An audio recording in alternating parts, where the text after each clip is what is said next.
Hai semua, selamat kembali ke online classroom Cikgu Teo. Dalam video ini kita akan tengok topik kedua bab 4 iaitu pertahanan badan. Ini bahagian pertama 4.2 ya.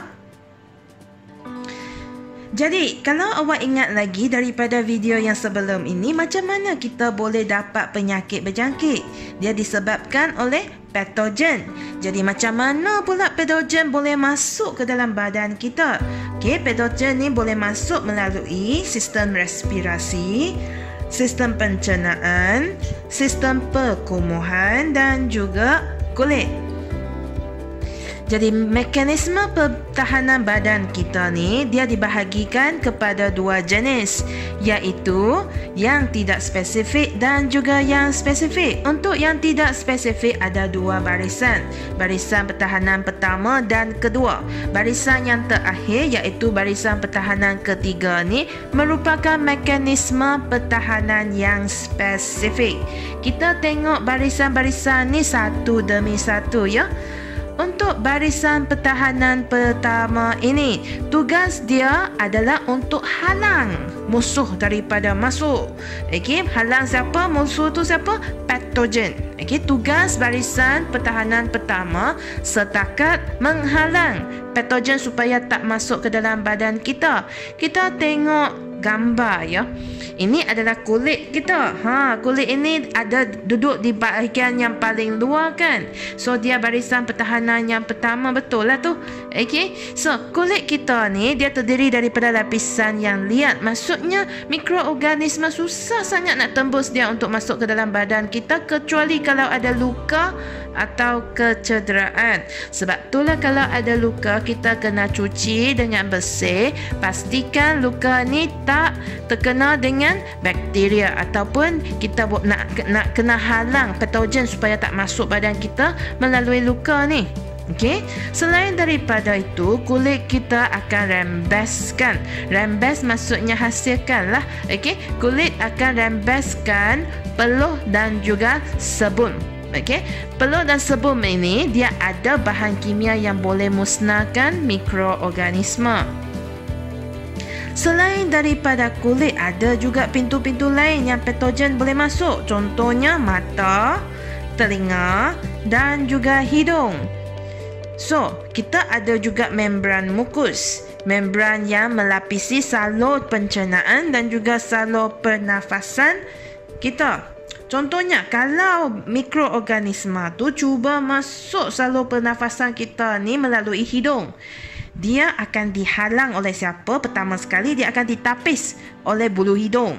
Selain daripada itu, dalam rongga hidung kita ada juga mukus. Mukus ni bendali atau cecair yang likat-likat yang ada dalam hidung tu kan. Yang itu akan memerangkap mikroorganisme supaya dia tak dapat nak masuk. Okey. Selain daripada itu, lilin yang ada dalam telinga, air mata, lendir kat faraj, semua ini berfungsi sebagai antiseptik juga. Antiseptik maksudnya dia boleh musnahkan ataupun bunuhlah mikroorganisme. Kalaulah kata patogen ini lepas juga kat barisan pertahanan pertama, askar kat barisan depan tu terlepas. Okey, ada juga patogen yang lepas yang tu. Jangan risau, ada lagi barisan pertahanan yang kedua. Bila patogen tu lepas kat barisan pertahanan pertama, dia sudah masuk ke dalam aliran darah kita. Jadi badan kita akan mula lawan. Okey, dekat barisan pertahanan kedua, badan akan lawan patogen melalui fagositosis. Apa benda fagositosis ni ya? Kita tengok dulu. Katakan, tengok gambar ni ya. Katakan ini adalah patogen. Okey, yang berjaya melepasi barisan pertahanan pertama, dia akan bertemu dekat dia akan berdepan dengan askar yang ada sini di barisan pertahanan kedua ini. Okey, dan dia akan berdepan dengan siapa? Sel darah putih. Apa yang sel darah putih akan buat? Dia akan jalankan operasi fagositosis. Apa benda ni? Katakan ini adalah sel darah putih. Okey. Lepas tu yang atas ni adalah patogen. Sel darah putih ni dia akan telan dan cernahkan patogen tu. Maksudnya dia makan lah. dalam ujian jangan tulis sel darah putih makan patogen. Okey, kena guna istilah khas, istilah yang spesifik. Okey, kena mention, kena tulis juga fagositosis. Perkataan ni penting ya. Cikgu Teo dah merahkan dia. Okey, fagositosis. Cuba sebut fagositosis. Okey. Kalaulah fagositosis barisan kedua tu lepas juga, jangan risau. Ada lagi barisan pertahanan yang ketiga di mana badan juga akan lawan. Tapi dekat barisan ini dia lawan dengan menghasilkan antibody. Okey, so kita tengok gambar yang bentuk Y ni dia adalah antibody. Yang lain yang ada macam star sikit tu itu orang jahat, itu patogen. Okey, antibody ni dia akan lekat kat patogen tu, okey, supaya patogen tu tak boleh masuk ke dalam sel lah. Lepas tu dia bentuk satu gumpalan. Semua ni sebenarnya di bawah sistem keimunan badan. Apa dia keimunan? Keimunan adalah keupayaan badan kita untuk lawan patogen. Okey, siapa patogen? Musuh kita. Patogen lah yang menyebabkan kita sakit. Jadi, keimunan adalah keupayaan badan kita untuk lawan patogen sebelum kita jatuh sakit, sebelum kita dijangkiti. Okey. Jadi dia melibatkan penghasilan antibody. Apabila ada patogen yang masuk ke dalam badan kita, ni antibody. Kita tengok apa pula dia antibody. Antibody adalah protein yang dihasilkan oleh sel darah putih. Ingat lagi dia tak? Sel darah putih juga merupakan askar di mana? Di barisan pertahanan yang kedua tadi. Dialah yang jalankan fagositosis.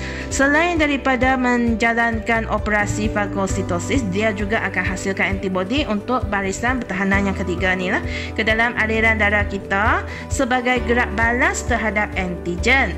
Apa pula antigen? Banyak istilah yang baru kan? Antigen ni dia adalah jasad asing.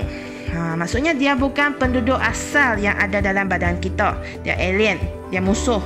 Dia datang daripada luar badan kita yang cuba menceroboh masuk ke dalam badan kita. Contoh, kita tengok contoh nah.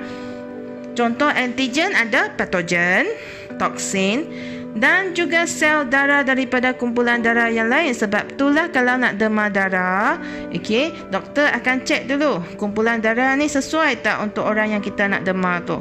Kalau tak, nanti dia detect sebagai antigen, badan dia akan lawan. Okey, susah nanti.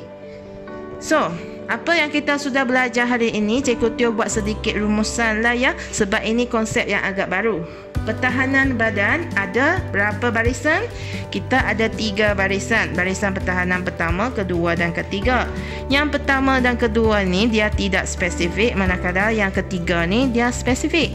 Dekat barisan pertahanan pertama, tugas dia setakat menghalang, jangan bagi patogen tu masuk. Yang pertama tu jangan bagi masuk, musuh tu tak boleh nak masuk. Dia melibatkan siapa? Kulit dan juga membran mukus. Kalau masuk juga, sampai ke barisan kedua kita lawan patogen melalui fagositosis. Perkataan yang cukup penting. Siapa yang jalankan fagositosis? Sel darah putih. Okey. Selain daripada sel darah putih ni, dia selain daripada jalankan fagositosis, dia boleh juga hasilkan antibody untuk kegunaan barisan pertahanan yang ketiga. Bila dia sampai ke barisan yang ketiga, badan kita akan lawan juga. Lawan lagi, tapi kali ini melalui antibody. Ini sumbangan askar ni juga, sel darah putih juga. Okey, dan dia adalah di bawah sistem keimunan badan. Okey, boleh faham? Itu sahaja daripada Cikgu Teo dalam video ini. Kita jumpa lagi dalam video yang seterusnya ya. Bye. Kalau awak telah belajar sesuatu yang baru hari ini, jangan lupa untuk like dan subscribe ya.